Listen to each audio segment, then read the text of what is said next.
હોસ્પિટલની અંદર ઝેરી ગેસ છોડવાનો જે મામલો સામે આવ્યો હતો તે મામલે અત્યારે મોટા સમાચાર સામે આવી રહ્યા છે, મોટા ખુલાસા થઈ રહ્યા છે। પાંસરમાં ઝેરી ગેસ છોડવાનો મામલો કલોલમાંથી સામે આવ્યો હતો, ત્યારે સરપંચ ભરત વાઘેલાનું મોટું નિવેદન સામે આવી રહ્યું છે। આ સમગ્ર મુદ્દાને લઈ અને સરપંચ દ્વારા નિવેદન આપવામાં આવ્યું। અમે જીપીસીબીમાં આવેદન આપી અને રજૂઆત કરી છે તેવું તેમના દ્વારા કહેવાયું। જીપીસીબી અધિકારીઓ ચેક કરવા માટે હવે આવી રહ્યા છે તે પ્રકારની વિગતો પણ તેમના દ્વારા આપવામાં આવી છે। ચેક કર્યા બાદ કોઈ કાર્યવાહી કરવામાં આવતી નથી તે પ્રકારના આક્ષેપો પણ તેમના દ્વારા પોતાના નિવેદનની અંદર કરવામાં આવ્યા છે। જીપીસીબી દ્વારા કોઈ પગલાં લેવામાં નથી આવતા તેવું સ્પષ્ટપણે સરપંચ દ્વારા નિવેદનની અંદર કહેવામાં આવ્યું છે। સરપંચ તરીકે મેં પ્રાંત અધિકારીને પણ આ સમગ્ર મુદ્દાને લઈ અને આવેદન આપ્યું છે। કલેક્ટરને પણ આવેદનપત્ર આપવાની તૈયારીઓ ચાલી રહી છે।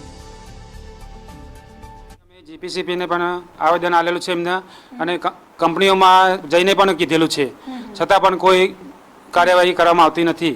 જીપીસીબી વાળા આવીને જતા રહે છે। કેટલા સમયથી આ સમસ્યા છે અને શું થાય છે જ્યારે ગેસ છોડવામાં આવે છે? છેલ્લા 1 વર્ષથી આ સમસ્યા છે, પણ ગામ જાગૃત 3 મહિનાથી લોકો ફરિયાદ કરી રહ્યા છે। શું આ દરમિયાન કોઈ એવા કિસ્સાઓ સામે આવ્યા છે જેમાં કોઈનું મૃત્યુ કે કંઈ થયું હોય? ના, હજુ સુધી એવું તો કોઈ જાણ નથી થઈ। સ્થાનિકો એવું કહી રહ્યા છે કે 2 લોકોના શ્વાસ રૂંધાવાના કારણે તેને મોત નહીં, પાંસરમાં કોઈ પ્રોબ્લેમ નહીં મારા ખ્યાલ મુજબ। બાજુના ગામની મને કોઈ જાણકારી નથી। હવે તમે સરપંચ છો તો તમે કઈ જગ્યાએ ને કેટલા લેવલે રજૂઆત કરી છે? તમારી રજૂઆત કર્યા પછી શું પગલાં લેવાયા? અમે મુખ્યમંત્રીને પણ લખીને આપ્યું છે અને જીપીસીબીને લખીને આપેલું છે। એ લોકો વિઝિટ કરે છે અમુક ટાઈમે, પણ એનું કોઈ રિઝલ્ટ આવતું નથી। તો હવે શું કરશો?